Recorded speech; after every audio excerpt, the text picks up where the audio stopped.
పరిసరాలు అన్నమాట. మందిరాన్ని చూడడానికే కాదు, దేన్ని చూడడానికి తన ప్రాణం తహతహలాడుతుందంట? మందిర ఆవరణము. హల్లెలూయా, హల్లెలూయా. చెప్తున్నాడు, మందిర ఆవరణము చూడవాలని నా ప్రాణం ఎంతో ఆశపడుచున్నది, అది సొమ్మసిల్లుచున్నది. హల్లెలూయా. ఎప్పుడెప్పుడు నేను నా దేవుడి దగ్గరికి వెళ్తానా, ఎప్పుడెప్పుడు దేవుడి మందిరంలోనికి వెళ్తానా, ఎప్పుడెప్పుడు దేవుడి స్వరము వింటానా, ఎప్పుడెప్పుడు ఆయన పాదాల మీద పడిపోతానా, ఎప్పుడెప్పుడు ఆ స్వరాలు, ఆ పాటలు వింటానా, ఆ వాక్యం వింటానా, దేవుడి సన్నిధిని అనుభవిస్తానా అని చెప్పి ఆశపడమే కాదు, రెండవది సొమ్మసిల్లుచున్నదంట. హల్లెలూయా. మరి అక్కడ తాగుతున్నాడంటే జీవము గల దేవుడిని దర్శించుటకు నా హృదయమును నా శరీరమును ఆనందముతో కేకలు వేయించున్నదట. హల్లెలూయా. ఇలా గమనించండి, జీవము గల దేవుడిని దర్శించడానికి మనము హృదయం ఏమవ్వాలి? ఆనందముతో హర్షించాలి, విచారముతో కాదు. చాలా మంది దేవుడి సన్నిధికి ఎలా వస్తారంటే దుఃఖముతో వస్తారు. ఎలా వస్తారు పిల్లరా? దుఃఖముతో. ఆ అప్పుల బాధ, అనారోగ్య బాధ, కుటుంబ బాధ, మానసిక బాధ, శరీర బాధ, రోగము బాధ, రకరకాల బాధలతో దేవుడి సన్నిధికి వస్తారు. అయితే గమనించండి, నువ్వు దేవుడి సన్నిధికి ఎటువంటి పరిస్థితితో వచ్చినప్పటికీ దేవుడి సన్నిధిలో మాత్రం నువ్వు ఎలా ఆరాధించాలని దేవుడు చెప్తున్నాడంటే, ఆయన శరీరం అంటే ఆనందముతో కేకలు వేయించున్నదంట. అంటే కీర్తనకారుడు చెప్తున్నాడు, దేవుణ్ణి ఏ విధంగా ఆరాధించాలి అనే విధానాన్ని తెలియపరుస్తున్నాడు. ఫైనల్ గా చెప్తున్నాడు, సైన్యములకు అధిపతి యెహోవా నా రాజా, నా దేవా, ఈ బలిపీఠమునొద్దనే అన్ని జీవుల కంటే అల్పమైన జీవి ఏది పిల్లరా? పిచ్చుక.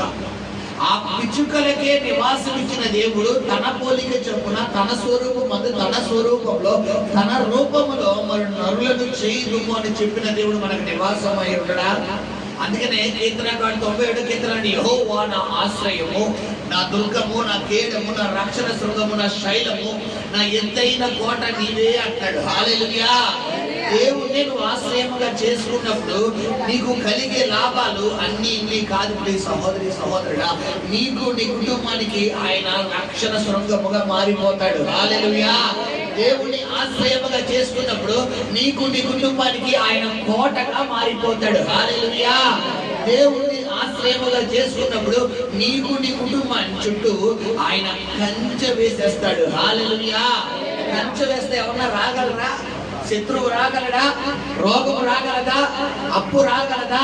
అనారోగ్యం రాగలదా? అంటే ఏ శత్రువు కూడా నీ దరిదాపులకు రాకుండా ఆయన ఆశ్రయముగా ఉంటాడు. హల్లెలూయా, హల్లెలూయా.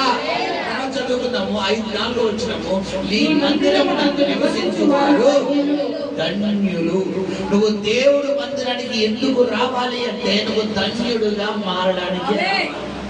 నువ్వు ఏ రోజైనా దేవుడి మందిరం, ఏ ఆదివారం అయినా, ఏ వారంలో ఏ ఆదివారం అయినా నీకు మానాలి అన్న ఆలోచన వస్తుందంటే ఆ వారంలో నువ్వు సాతానికి ఏదైనా ఆహ్వానిస్తున్నాడు అంట.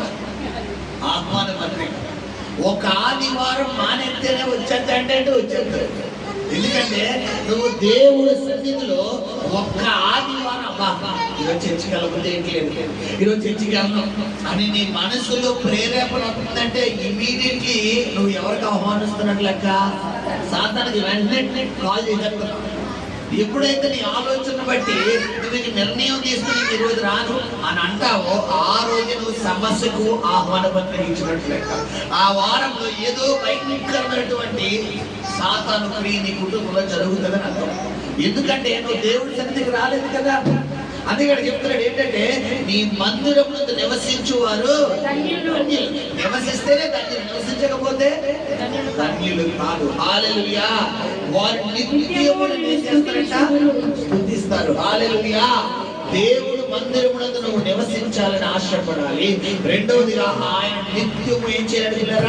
స్తుతించాలి. తర్వాత 7వ వచనం 6వ వచనం, వారు బాగా లోయలోబడి వెళ్ళుచు దానిని జలమయముగా చేయుదురు.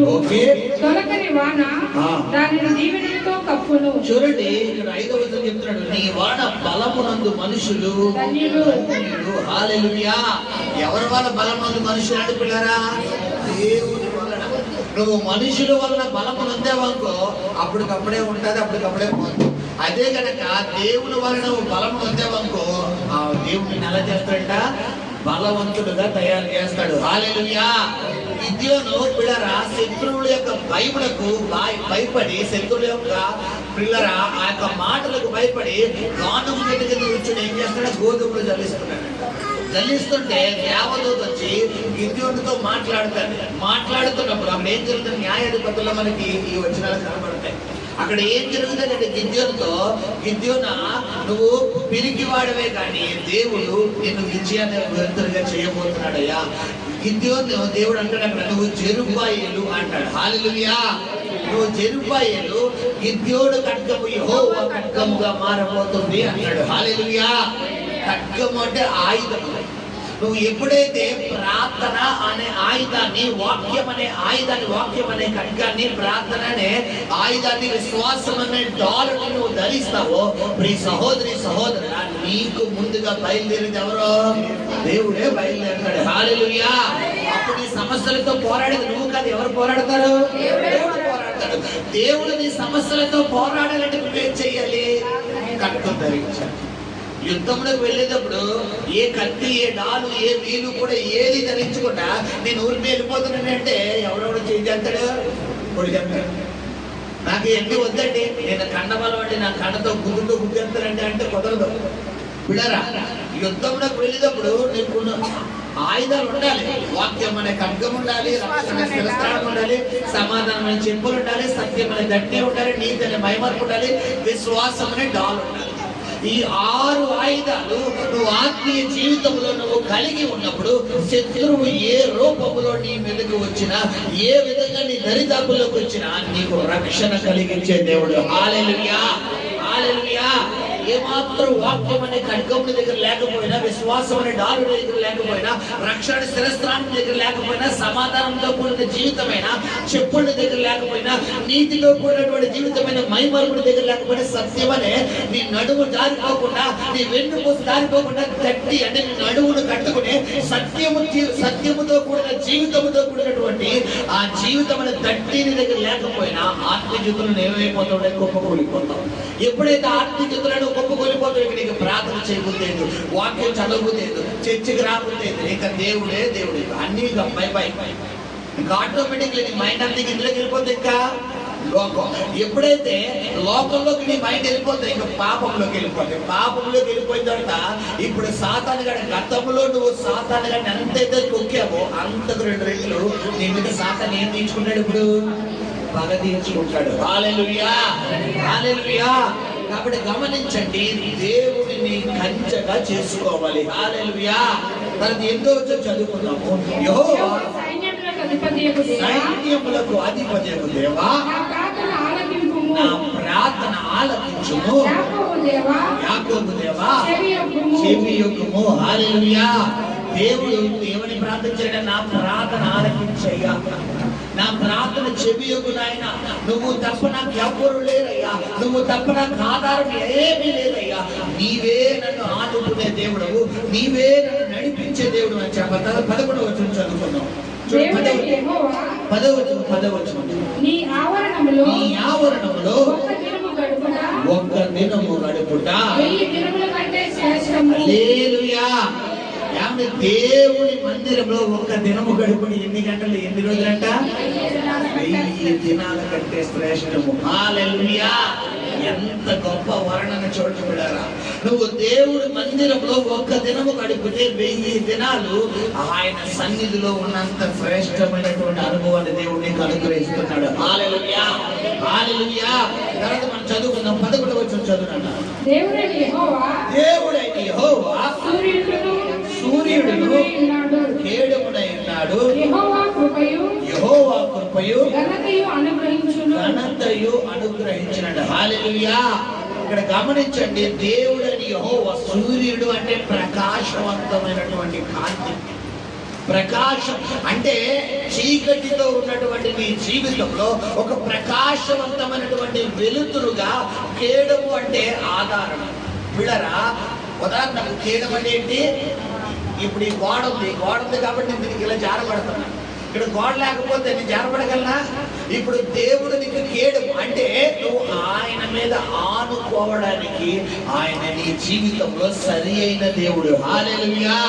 నువ్వు మనుషుల మీద ఆధారపడ్డావనుకో, ఈ రోజు కాకపోతే రేపొద్దున ఏం చేస్తాను నిన్నాళ్ళు వదిలేస్తారు. వాళ్ళకి నచ్చినట్టుగా నువ్వు మాట్లాడాలి, వాళ్ళకి నచ్చినట్టుగా నువ్వు జీవించాలి. ఏమాత్రం వాళ్ళని హింస చేసినా, వాళ్ళకి ఏమాత్రం హృదయం తగిలిన ఒక్క మాట నువ్వు మాట్లాడినా వెంటనే నేను ఏం చేస్తాను, వాళ్ళు విడిచిపెట్టి వెళ్ళిపోతారు. కానీ దేవుడు అలాంటి దేవుడు కాదు. హల్లెలూయా, హల్లెలూయా. ఫైనల్ గా 12వ వచనం చదువుతున్నాను. సైన్యములకు అధిపతియగు యెహోవా నీ యందు నమ్మిక ఉంచువారు ధన్యులు.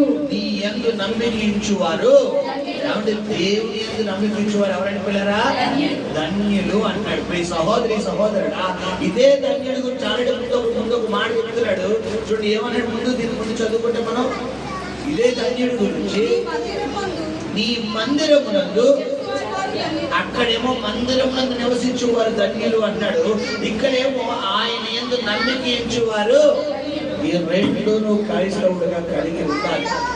నువ్వు దేవుని యందు, దేవుని మందిరములకు రావాలి అన్న తృష్ణ, అన్న ఆలోచన నీలో ఎప్పుడైతే చెలరేగుతుందో అప్పుడు దేవుని యందు నీకు నమ్మకం కలుగుతుంది. హల్లెలూయా. దేవుడు మందిరం చర్చికి ఏమెళ్తాం, ఆదివారం ఆడికి వెళ్తాం, ఆదివారం ఏడికి వెళ్తాం, వాళ్ళ దగ్గరికి వెళ్తాం, వీళ్ళ దగ్గరికి వెళ్తాం, అక్కడికి వెళ్తాం, ఇక్కడికి వెళ్తాం అని చెప్పి నీ మైండ్ని కనుక సాతాను చూన్ చేయడానికి నువ్వు అవకాశం ఇచ్చావా, దేవుడిలో నీకేముండదు, ఇప్పుడు నమ్మకం ఉండదు. దేవుడి మీద ఎప్పుడైతే నీకు నమ్మకం ఉండదో, ఇప్పుడు ఎవరి మీద, వేటి మీద నమ్మకం ఎక్కువైపోద్ది చెప్పాలి?